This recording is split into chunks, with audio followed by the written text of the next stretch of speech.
From the Green Room Studios at Bates Nursery in Nashville, Tennessee, it's Gardening Inside Out, a podcast with highlights from our Saturday morning live show, answering all your gardening questions, giving you plant advice for any space in your life. Let's start the show. Hey, y'all, it's Caroline Gant. Hey, y'all, it's Austin Lowen. Tyler Blankenship.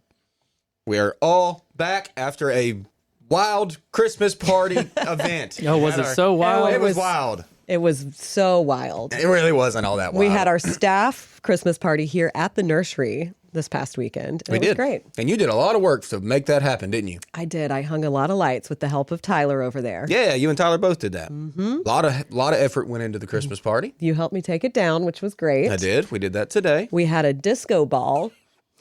We had a disco ball fiasco today, actually. Yes, we did. Yeah, sorry about that. Austin shattered the disco ball. Spiked it into the ground. I didn't shatter it. Don't be dramatic.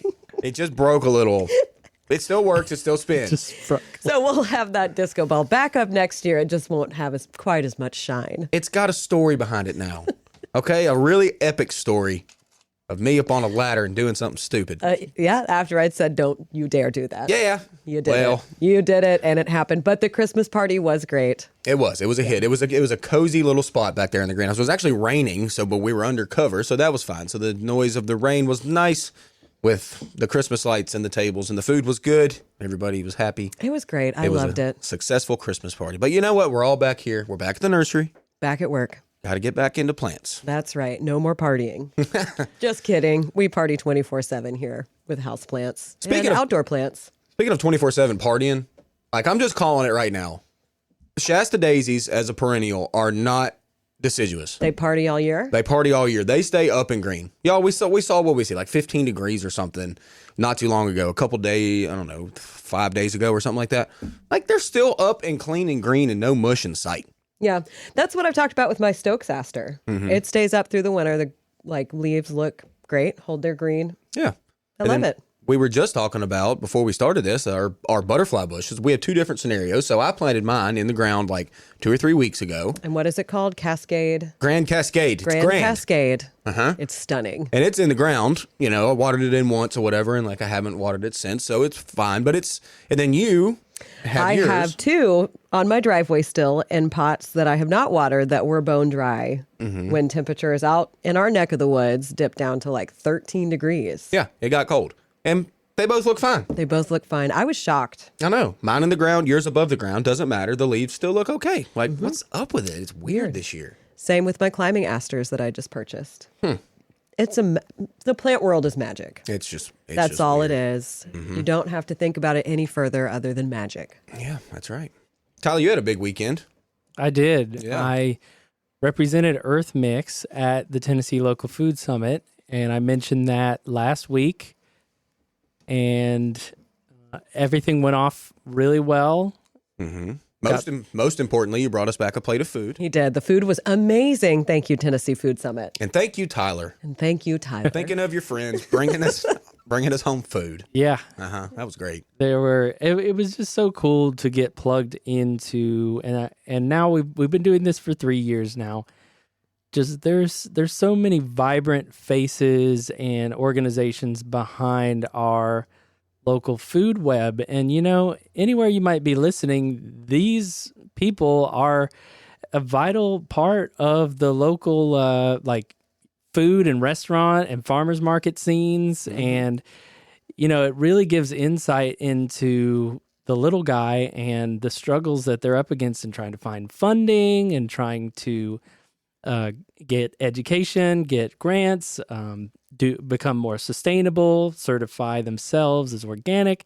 So it was very inspiring as always, and also a good feeling when Earth Mix can be able to sponsor an event like this and provide,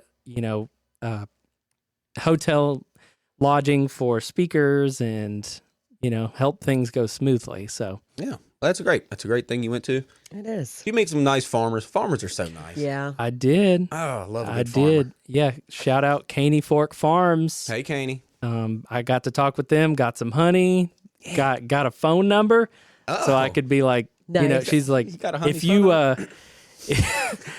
my gosh. Yeah, sorry. Just if if I needed an order, I could text her and they could show up at one of the local markets with the order. Yeah. Well, great. So it's That's great. It sounds like you did some stuff, met some people, learned a lot. Yes, and one fellow that I met was connected to Gardening Inside Out in a third-party way. One of his friends is a listener to the show, and I believe the podcast, and so just said, your voice sounds familiar. Are you involved with Gardening Inside Out? And I was like, yes, absolutely. So, got some interesting recognition from there, and it just shows how far that travels. Oh yeah, the kind of connections plugged in that reality, that world of what we're doing over here too. Mm-hmm. It's fun, and we like doing it. We very much appreciate every single listener that we have. So true. Love y'all. Mm-hmm. Yes. All right. Well, what else is going on around the town of Nashville? Not a lot. Now that we've dipped into just the first cold hit, we got snow. Not a lot. But I think it's just making everybody kind of start settling in. Kind of like getting ready for this is going to be a long haul type of stuff. I mean, it's just Hopefully gray not. today. Yeah. I mean, that's Tennessee winters. They're gray. They're gray and damp and humid. Depressing a little. But you know what? Well, it's okay. Austin looks real sad. Yeah. You know what Is else that is why you looking? broke the disco ball? You were Thousand sad. Yard No, that was a different scenario.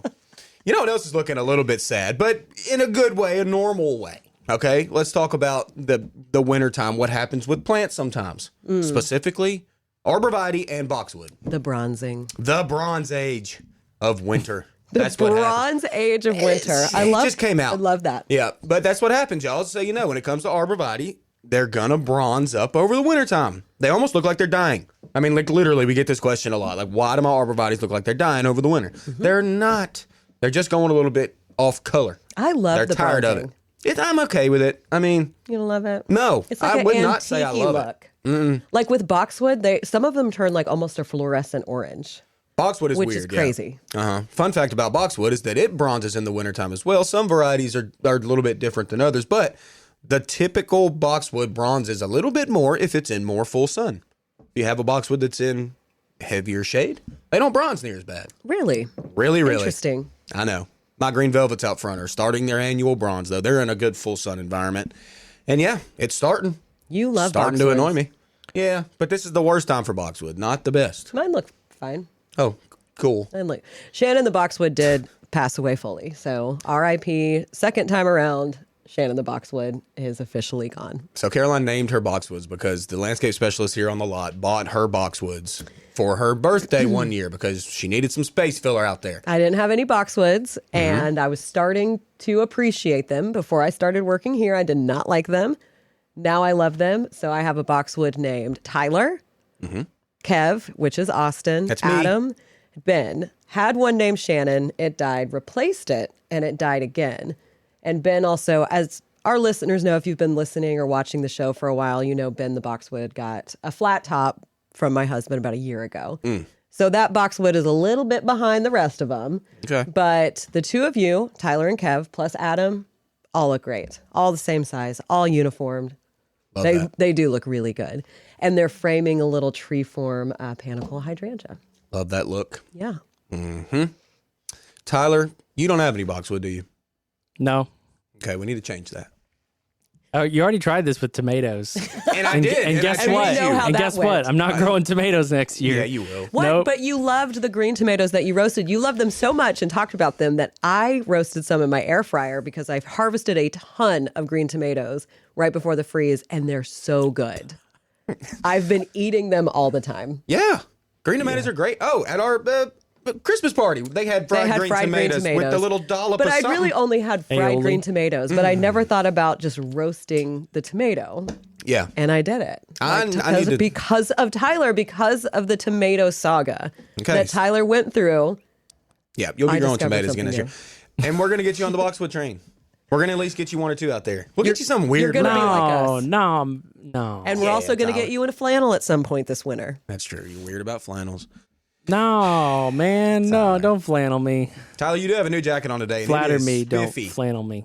Can we tell the viewers what your secret, or should we leave it out about No. your jacket? No? Okay, we won't. Tyler's got a secret about jackets, and he won't let me tell y'all. But he's wearing a new jacket today. He looks great. It's a Carhartt. I love it. It is a great jacket. The secret won't be a away. secret if it's broadcast to hundreds of people, will it? Well, you're just putting some mystery out there for all of our listeners. For you it's guys, kill our listeners. I know it. They're just itching right now. They're like, "What is going on with Tyler's jacket?" It's going to be the most like non-thing too if it ever gets out, which it will with you two, because your loose lips have sunk a lot of ships around here. What? I have sunk no ships around here. I sunk a few. Yeah, you have. Caroline sunk Austin's ship a few times with some pranks she's pulled. Prankster. Okay. Yeah, that's true. But back to plants. Well, I was going to chime into the bronzing conversation before I was being hazed to plant boxwoods. I had noticed for a couple of years that this bronzing thing doesn't necessarily happen all at the same time. And I noticed that pine trees do it at a different time, and then also our cedar trees here do it at a different time. And every single time before I knew what happened, I thought all the trees were dying. A lot of people think that. Especially because, like, the colder the winter, right? Sometimes the more extreme it can look. Most And definitely. when you see a pine tree go completely yellow, you're like, ooh. Yeah. Hell. I mean, yeah, no, you're totally right, because, I mean, if you saw completely yellow, then yeah, that's not a good sign. But what you're talking about is that really yellow interior needles. And that's, if y'all think about it, that's where we get pine straw from. All those drop and shed. And then them old boys out in North Carolina, Alabama, they're scooping it up and selling it. So, That's right. yeah, that's what they're doing out in Georgia, too. Georgia. So, yeah. But if they didn't do that, like I said, we wouldn't have pine straw. So I love pine straw. I love the look of it. I'm okay with it. I mean, but to get back to Tyler's point, he's right. A half yellow pine tree is okay. A full yellow pine tree is no good. It's dead. And I'm not saying that there aren't trees that are stressed out there that are also going through this process too, and they might be declining. Because there's a lot of elder statesman little pine trees around Nashville, at least, that you can see are slowly starting to succumb. They got a good 30 to 50 years on them, and they're starting to stress out a bit. Yep. And it happens. All things die. That's a fact. I watched my cedar tree in my backyard just turn completely brown last year. And I was just amazed. And I was like, okay, it's going to do that, and then it's going to green up. And it sure did. It looked perfectly fine. I know. Whenever they do flush in the spring past that bronze, you're like, oh, okay, we're back. Still there. We're back, baby. Well, anyway. Yeah, so moving back to the boxwood thing, I have plenty of other bushes besides boxwood that I need to plant. They're not boxwood, though. No, they're not. Austin did finally No shame. convince me when I started here, like I talked about before. I did not like them. They're classy. And I love my boxwoods now. I have so many now. They're good. Not so many. I probably have like 10, Yeah. 9. Are they just like planted differently around your property? Like just like sprinkled? Just a random boxwood here. No, they're laid out and planned. I have 6 in one bed and then 4 in another. Actually, 5 in another. Because I have a tall, slender one. It's just a great evergreen space filler plant. It is. And then they flush in the spring, and The you're like, flush in the love spring it. is so cute, so it's good. pretty. When it gets hit by a frost, it's a little bit sad. Yeah, that can We get a happen. late That's frost in annoying. the spring after they fleshed. But yeah, Yeah. Well, there's fan. boxwood for you. there it is. Austin's been through a lot of stuff with his. Oh, that's been a saga, It to say the has. least. Say the least. Say the You know what I got to least. do soon? What? I got to prune Mama's tree. What kind of tree? Tree form limelight. How hydrangea old tree. is that tree form limelight? Because it's big. It's been there a while. I got it for years ago. That's probably 6, 8 years old, easy. Yeah. I would think. It's I got mean, a it's trunk on stunning. it. It's got a 5-inch caliper trunk. Really? It's meaty. It is meaty. It is beefy, if you will. So how are you going to prune it back? Heavily. Heavily? Oh yeah, it needs a dramatic cut. And then are you going to cut it back again in like March or so? After April? it flushes its first round of leaves and it starts to poke up a little, then I'm going to give it a good tip prune, and then that keeps the blooms tighter, smaller, tighter, more of them, less floppy. That's what we want. I love that tip from you. I use it great. every year on mine now. It works. There's a lot of stuff got to be pruned here soon, but I'm ready for it. Love my pruning season. It is time. It is Tyler. time for pruning. Time. Yep. Tyler. Vitex, Oh yeah, Vitex is fun. Tyler, coral have fun with bark that. maple. We talked about and- that on the show a little bit. And yep, we did. You got to keep it twiggy. That keeps the red and yellows and oranges great. Yes, we did. Mm-hmm. And I asked a question, I think a couple episodes ago, about, mine's like flopping really crazy, but that's what they do. And then they send off new shoots, and those become kind of the next round of upper stage growth. Mm-hmm. So I have to figure out this year where I want to start cutting back because, in another year or two, it's probably going to fill out really well. And I have it planted in this like 15-foot strip, between my fence and my house. Mm-hmm. So good. Got to make some considerations. Make some cuts on that. It's going to fill in real good. Yeah, that's the key. We also talked about color on coral bark maple as well. Mm-hmm. Yeah, it can vary.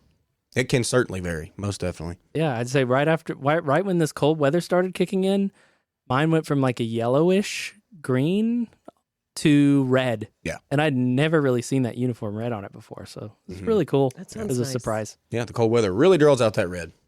So that's good. Yes, it does. While we draw into our homes. Yeah. Yeah.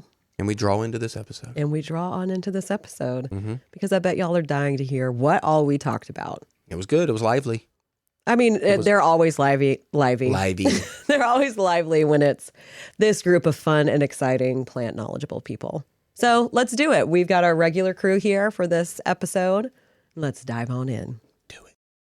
You don't have to be outside very much if you don't want to be. We do have living Christmas trees, trees that have been brought in for that purpose. Now, technically, anything. You can use any living plant as a living Christmas tree. It might not be that conical shape that is the classic style, and I do encourage people to, stretch their Christmas tree boundaries a bit. Maybe a Japanese maple might be the choice for you. Ooh, that would look great. My mother-in-law used to use a giant Ficus benjamina. It's absolutely stunning. My aunt has done that before because she has a huge one. Right. So those are the kind of things you can do and think outside the Christmas box, so to speak, and get some double use. It's it's always, because I would tell you the cut trees, or what are in the industry known as live trees. They're dead. A live tree has been cut off. A living tree still has a root ball on it. So there's the distinction. They cost about the same money. Yeah. So that's why I buy one in a pot every year. Yeah, Usually it's Monrovia. Now, Fancy. one thing that must be noted is that living Christmas trees, the ones you will want to plant after Christmas, they cannot go in the house for weeks. Nope. Matter of fact, you ought to keep it to a week to 10 days at most and keep the room temperature cool. You got to really remember to keep it watered well. Ice cubes is a great thing to water that root ball with so that it keeps it dormant. You don't want it to break dormancy. That's the whole thing. And then you can go outside, and you don't want it to get dry either. So ice cubes is a real good thing to facilitate both of those needs. And then you can move it back out maybe into the garage for a week or so to have that transition I was talking about earlier, but get it out of the house, transition. But what's really important, Josh, is what? Dig the hole first. Yes. While the weather is nice, and generally it is before Christmas, get out there and dig the hole where it's going to be planted. It's a good reindeer trap, too. And if you've got a wheelbarrow that you're not using for anything else, just put the dirt in a wheelbarrow, or put a tarp out there and shovel it on that and cover it over. Yep. Those are good little tips and tricks to help you ensure that you're going to be able to get your tree planted after Christmas at the time that works for you. Because you never know what it's going to be like after Christmas. And it's little now. Push it out into the yard a little further than you think you're going to put it. Some of these will get absolutely monstrous. That's true. I had a gentleman I was speaking with the other day that, the biggest culprit that we see in the landscape are these gold mop cypress. Yeah. They look so innocent. Yeah. It's Little a small little dwarf thing. And then decade passes by, and how did this thing, it's growing over the sidewalk. So, they can create problems so be apprised. That's where we come in, because we've got this information and we can help you figure out what to plant, where to plant it, and how to get it in the right place the first time. So, yeah, I mean, let's think about it. All the trees that we sell for the Christmas time that are the live Christmas tree, like alive Christmas trees, are living Christmas trees. Norway spruce, white pine, and hemlock. All three of those plants get huge. Huge. Giant. 50 foot or better. Yeah, All so three of them. don't put it Huge. like right on the corner of your house. No. So, matter of fact, it ought to be. I know people who have planted them for like 15 or 16 years, and they have this descending height conifer hedge Oh, yeah. where they started in the back and they just like move it up like 10 feet and then they start growing together. So, it's a good way to do it. And it's, it takes some time. Uh-huh. And Then you could repurpose it and send it to the governor's mansion at Christmas time. You could. Yes. I haven't known anybody personally that's done that. Oh, really? But, Okay. But I've known, I know when every year when they go for this search, you can donate a tree out of your yard. Oh, okay. For It's a great tradition, though. Like last year, I met a man and his grandson who was 14 years old. And for 14 years, they have done this. Bought a living Christmas tree and planted it in the yard. And they bought a Norway spruce last year. And like I said, his grandson was 14 years old. He was still excited to be out here and picking out a tree. And they've got 13 other trees in their yard, which is great. Like, what a good tradition. And at 14, he can dig the hole now. That's right. Grandpa's He not better. gone. officially Yeah. strong enough to do that. Yes. Okay. So, He can do it. Yep, I'm on year 4 of my Christmas trees. My yard's going to be full. Hey, we're already getting some fun comments in. So back around to talking about our decorations that we have, why we've cleared out part of the back greenhouse. Joyce says, if it's your holiday party, I have a great idea for a fun drinking game. Play Austin's Boot Camp on shade shrubs and drink every time he says, like I said. Joyce, why? Oh, Joyce. that's- Really, Joyce? we would First have off, to bring I cots. haven't watched it yet. We would Yeah. have to bring cots out for everyone to stay over, and we don't want to do that. Uber bus. Joyce is straight up calling me out. But at the same time, Joyce, you watched it. So thank you. Yeah, Thank I you. heard it was a great webinar. I have not watched it yet, but go ahead and tell them all about your webinar. It was a For good people one. watching. It was fun. It was a shade loving evergreen webinar. Okay, We're Like I getting into- said. Like I said. Like I said, it's.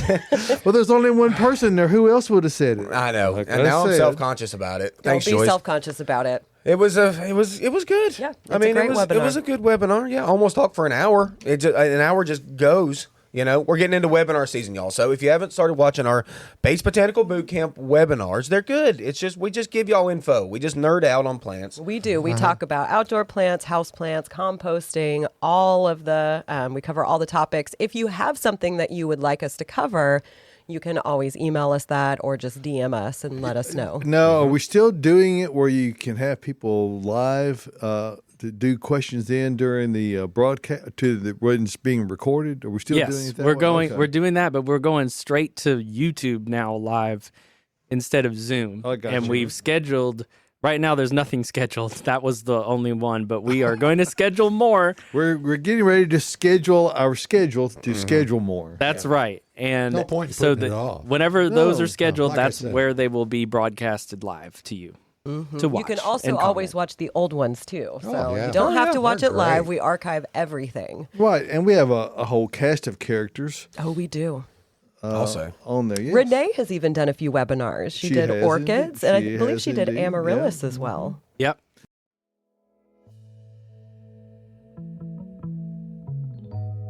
Gardening Inside Out is brought to you by Earth Mix Garden Products, creating regionally sourced high-quality soil blends and amendments for the sustainable-minded gardener. Fall and winter are great times to plant in the Southeast, and Earth Mix can help you with Landscape Soil Conditioner.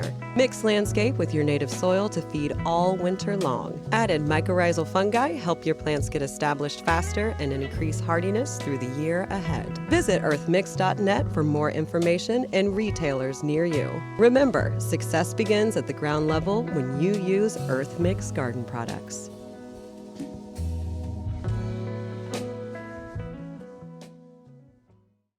I bet we got more questions though. Oh boy, do we. Yes, We've we got a do. question that just came in from Sherry. Is it too late to apply dormant oil?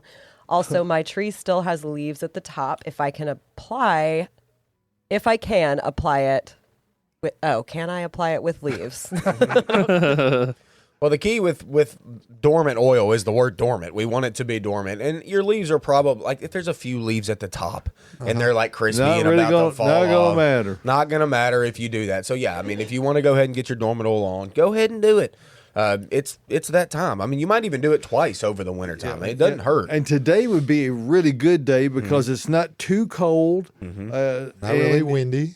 Nope, it's not going to be very windy, so it's really excellent conditions for getting that done. And there's no, in my opinion, Austin, I don't think there's any spraying that you can do in your landscape or in your maybe you have a little small home orchard, that kind of thing. There's nothing you can do that's more beneficial and more effective at controlling pests in your garden and in your yard than dormant oil, and it's very safe. It's very benign to the user, so you don't have to worry about it anything with regards to the application of it. It's very easy, very safe product. And really what it does, it makes a film of oil all over the leaves, and or if it's a conifer, all over the stems, and it suffocates whatever is on there. Yeah, exactly. There's no active chemical in it. It's a slow suffocation method. It's a slow, agonizing death for those. Oh my gosh, for those pests. Sounds so sad. But we don't want that. We don't want the overwintering eggs to be alive. No. They don't know that they're slowly dying, but That's they right. are. Oh. Yeah. But anybody growing fruit, anybody that's growing fruit is applying dormant oil over the winter. Absolutely. It's part of the process, okay? And getting your pruning done. So typically we're going to get our pruning done first. That way you're not just spraying stems that you're going to cut off anyway.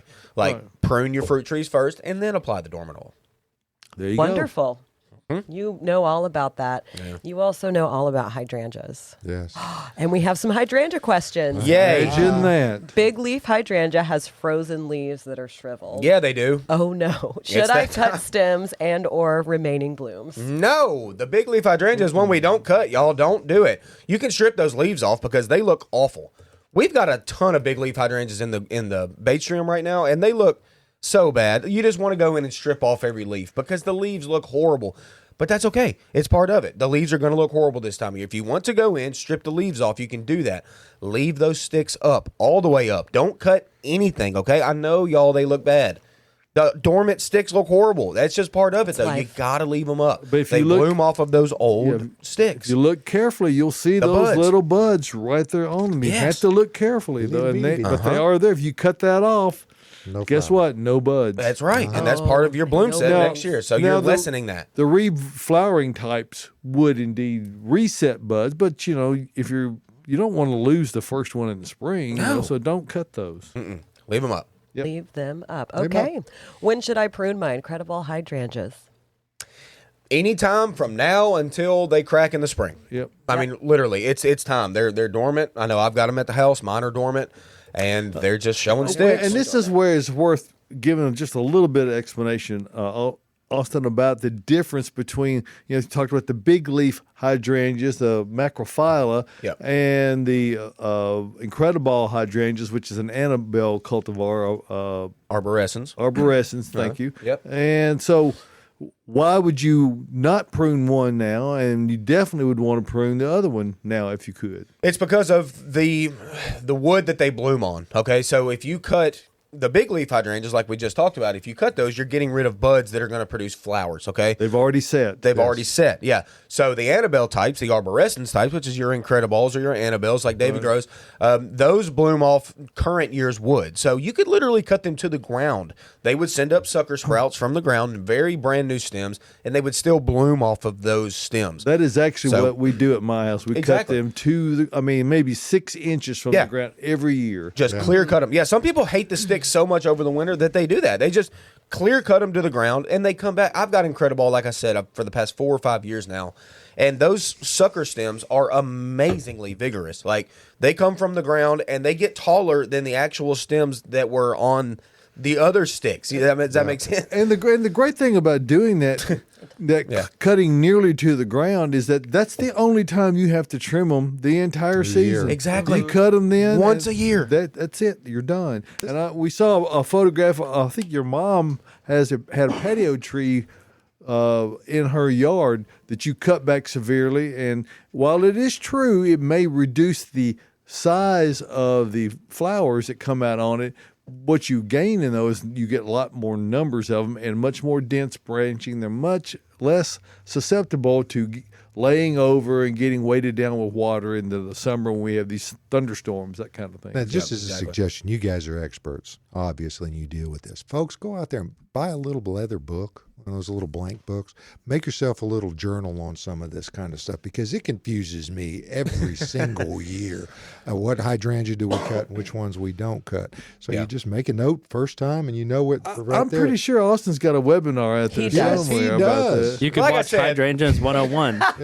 There it is. Like I said, go out and watch my hydrangea pruning video because we sell technically we sell I guess about 6 different species of hydrangea, but 5 are being the biggest. And I did a whole webinar on that, and you can watch it once and write it down, and you'll know forever which ones to prune and which ones not to. It's pretty intuitive when you start thinking about it in terms of when they set bud, and when, or if you know, the other type that we haven't mentioned today are the oak leaf type of, and those sometimes I've got those at my house also. You know, the silver queen or that are supposed to be kind of a dwarf one. They don't look very dwarf. Dwarf is relative. Yeah, we wind up having to cut those every 2 or 3 years pretty severely. So we sacrifice our flowers For a year. just so we can keep them in bounds, and it works really well. And, you know, it's not a big deal. So you just know what you're getting into. It's all good. I put the name of the video up.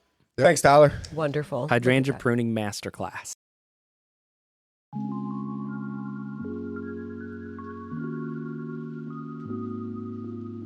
Additional support for Gardening Inside Out is brought to you by Bates Nursery and Garden Center, a third-generation nursery located in Nashville, Tennessee, and 20-time recipient for Nashville's Best Garden Center, offering the widest selection of new arrivals for fall, like specimen conifers, Japanese maples, and pansies in nearly every color. Open year-round, minutes from the heart of Nashville in beautiful Whites Creek, Tennessee. Browse their selection online anytime at batesnursery.com.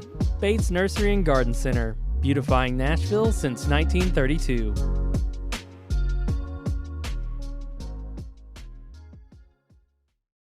While we're on the fern topic, my foxtail ferns are growing sideways instead of up. Oh, no. Thoughts? Wag your tail. Could be lighting. Yeah. That would be my first thought. I did but send you a picture of the foxtail fern yes, at our gorgeous. house. And yours was very upright. Very much. It must be always at a window and it never gets turned, and that's why it's growing sideways. Probably, is because it's directionally challenged, and it only knows where the sun is. And So it's just, I had somebody bring in a Sansevieria for me to clean up and repot here at the nursery the other day, and it was a gorgeous one, but the back half was upright, part of it was upright, and then the other half was growing out. So obviously they had never turned that Sansevieria, so the stuff that wasn't getting sun was trying to find it, and it was actually longer, but it was spilling over the side of the pot, whereas the side that was closest to the window there was probably upright. is a market for, we've got the little turntable here in the studio, but for one that only makes one revolution about every 3 days. That'd be a good idea. Where that it just slowly turns. You don't even notice it, except that it does turn and it keeps the light even all the way around. David, I think you should make Let's this happen. make that happen. And we'll sell We're them going to here. patent it. It's all about gear ratios. And we could put them on a shelf here at Bates Nursery and Garden Center. Well, I mean, That's a good idea. I just came up with that one, so we'll like see. it. I think Okay. you should keep going And with it. if we have viewers somewhere else, like in China Elon or Musk. whatever, Come on, Elon. Come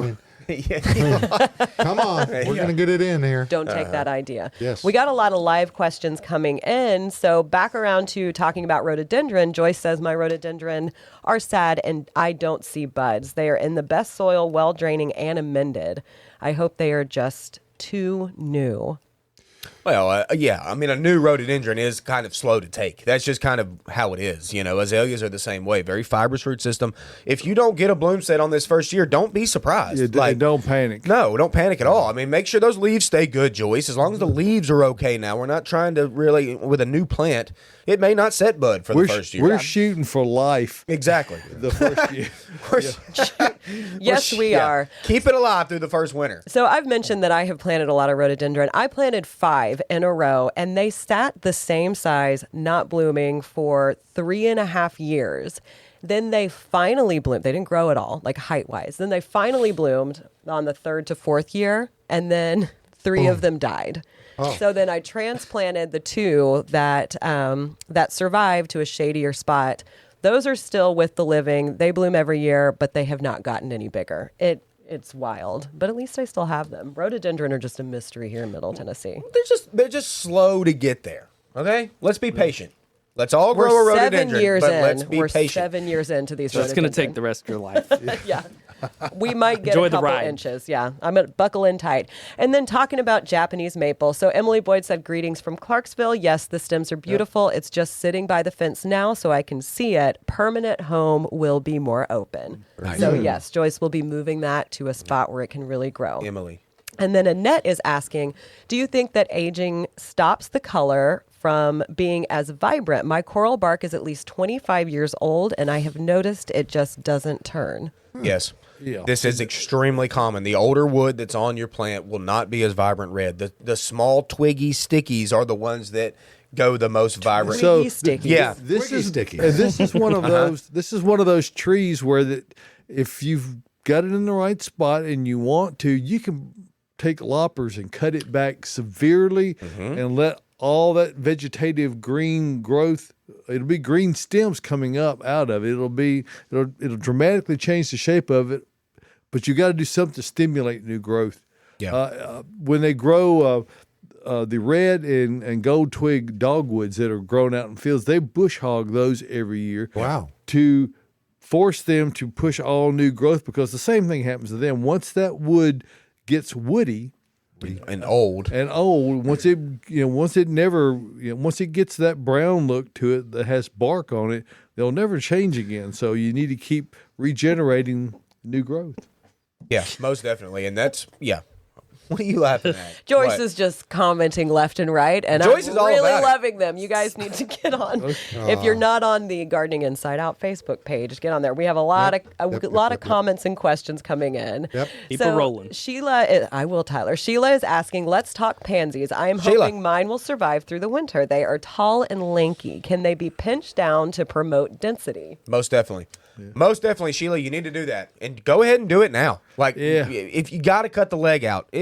I hate things that are leggy, and I can tell you do too. So you know what? Go ahead and pinch it in half.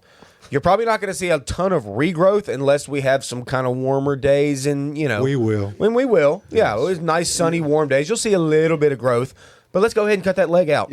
Don't like it. But Cut as soon the as leg it out. starts warming up, I mean, in the late winter, Yeah, Bang, bang, they bang. bust. that's what they will explode. They'll be Yep. gorgeous. And then you'll be faced with the most difficult dilemma of your gardening life, which happens every year if you plant pansies, is when I don't want to take them out and put my other spring flowers in yet, because They it's look a too tough good. They do. That's when you need to come get some free old pots and dig them up. You got free pots out there now. Yeah, and saw give the them, sign. and that way you can give those pansies to your friends. But I'm talking like, May, Yeah. something like that. Pot them up for your friends. There you go. And then Teresa has left a very nice comment on our Facebook page. I've listened to y'all since it was a call-in show. I moved back to Oklahoma, and there aren't much words to explain how much I miss y'all. You have taught me so much, and I just want to say thank you and Merry Christmas. Therese, what a nice thing to That say. is so Very nice. From sweet. Oklahoma. Remember. We have a lot of gardening friends out there in Oklahoma, people Yes. in the industry and otherwise. So it's anybody who can garden in tornado weather like they, Yeah. I mean, they got to be yes. tough. Yes. They got to be tough. So hats off to you. Well, literally. No, Yeah, Joyce, definitely. it's not free pot at Bates. They have free pots in a rack Pluralized. out front. Yes. Always pluralized. Yeah. Yes. All right, good. should I prune grapes? If so, when? Yes, you should definitely prune grapes. There, you can get on YouTube, I'm sure, and probably find 50 different videos on people pruning grapes. I mean, you know, you think about how like vineyards out in California, out in Italy, whatever. Like those people are doing Yeah. very big pruning efforts on grapes. So that's a very loaded question. Yeah, you got to and- be clean about it. And you got to also have done some preparation with respect to what you're going to grow those grapes on. Yes, you the know. trellising Yep. system. Very good point, Tyler. You want to have good, clean, Yeah. proprietary shears. Grapes when are you're working on your susceptible grapes. to fungal intrusion, big time. Keep A lot of alcohol things. And wipes, also- clean them in between cuts. When you grow those grapevines up, like David was saying, on something, you're going to grow them to that level. You're going to prune that there, and then there's going to be a new season of growth where you're running laterally. Yes. exactly. And then that growth, you're going to want to pick just the little bit of stem that's Yep. sticking upward. You want to ignore all the other ones that are going all the other crazy directions and cut to the first bud right above that. And that sets you up for success. Okay. Wonderful. I want to get one last question in that came in live. Any tips from removing mint from my herb garden? It was planted in the spring and it's taking over. Good luck. Nope, never. I had some escape from a pot and I've been battling it for about 5 years now. You'll never get rid of I it. thought I had pulled it all up. It's I redid that bed, came right back. It's a part of you now. Like the next day, it was just like, hey, I'm here. Embrace it. It's a part of you. You It's can- part of your Smells life great. And the other little trick question to the trick answer to the prior question about pruning grapes. Actually, you prune plums. It's raisin grapes. Man. There it is. Wow. Learn how to make Amazing. mojitos. That's just focus on the mojitos for next Yeah. spring. Yeah. Yeah. There you go. All right, folks. The music means that. Wow, we've run through another hour of the Gardening Pretty Inside quick. Out show. That was quick. And it's amazing. Hey, we appreciate you being here and participating. You guys were on fire, commenting and participating this morning. We appreciate that. Like, share, tell everybody about the Gardening Inside Out show because we're going to come back next Saturday. Sure. You think so? Yeah, Okay, I'm yeah. going to be here. You guys going to be here? Yeah. We're going to be here. I think so. We're gonna. All be right. Thanks again, folks. See you next Saturday morning right here from Bates Nursery and Garden Center.